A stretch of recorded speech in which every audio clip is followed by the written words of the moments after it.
My number one priority is to dismantle the disastrous deal with Iran. We've rewarded the world's leading state sponsor of terror with $150 billion, and we received absolutely nothing in return. When I'm president, I will adopt a strategy that focuses on three things when it comes to Iran. First, we will stand up to Iran's aggressive push to destabilize and dominate the region.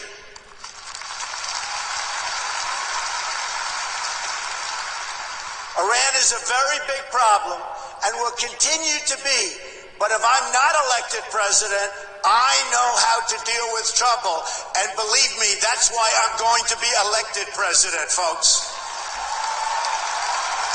There's a problem in Iraq, a problem in Syria, a problem in Lebanon, a problem in Yemen, and will be a very, very major problem for Saudi Arabia. Literally every day, Iran provides more and better weapons to support their puppet states. Hezbollah, Lebanon, received, and I'll tell you what, it has received sophisticated anti-ship weapons, anti-aircraft weapons, and GPS systems and rockets like very few people anywhere in the world, and certainly very few countries have.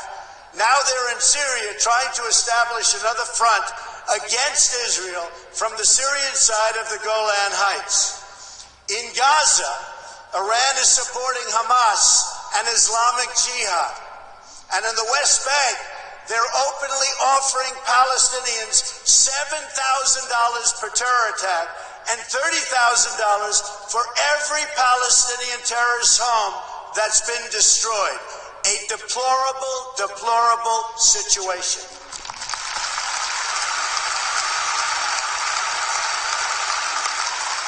Iran is financing military forces throughout the Middle East, and it's absolutely incredible that we handed them over $150 billion to do even more toward the many horrible acts of terror.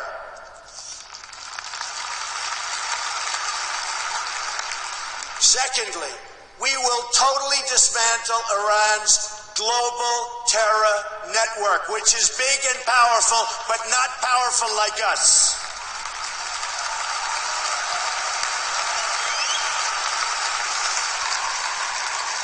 Iran has seeded terror groups all over the world.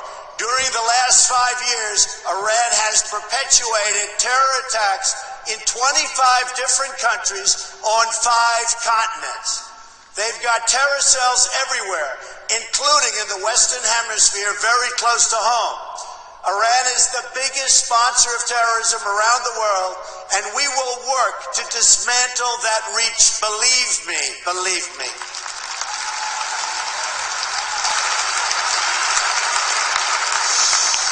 Third, at the very least, we must enforce the terms of the previous deal to hold Iran totally accountable, and we will enforce it like you've never seen a contract enforced before, folks. Believe me.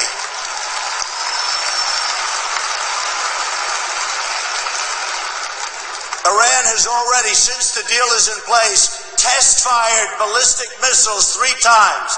Those ballistic missiles, with a range of 1,250 miles, were designed to intimidate not only Israel, which is only 600 miles away, but also intended to frighten Europe and someday maybe hit even the United States. And we're not going to let that happen. We're not letting it happen, and we're not letting it happen to Israel, believe me. Thank you. Do you want to hear something really shocking? As many of the great people in this room know, painted on those missiles in both Hebrew and Farsi were the words, "Israel must be wiped off the face of the earth." You can forget that.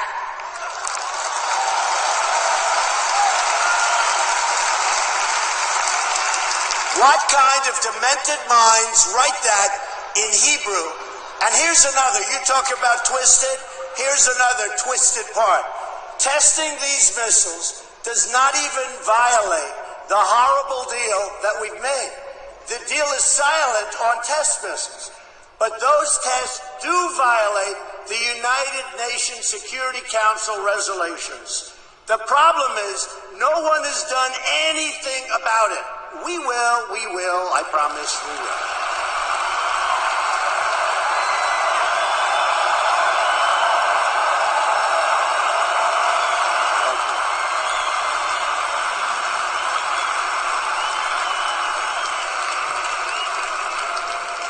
Which brings me to my next point, the utter weakness and incompetence of the United Nations. We will move the American embassy to the eternal capital of the Jewish people, Jerusalem.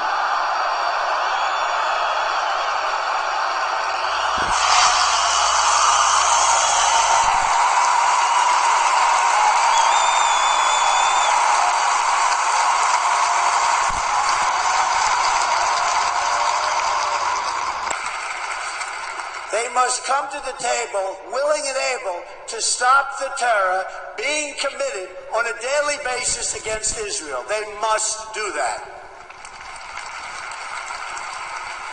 And they must come to the table willing to accept that Israel is a Jewish state and it will forever exist as a Jewish state.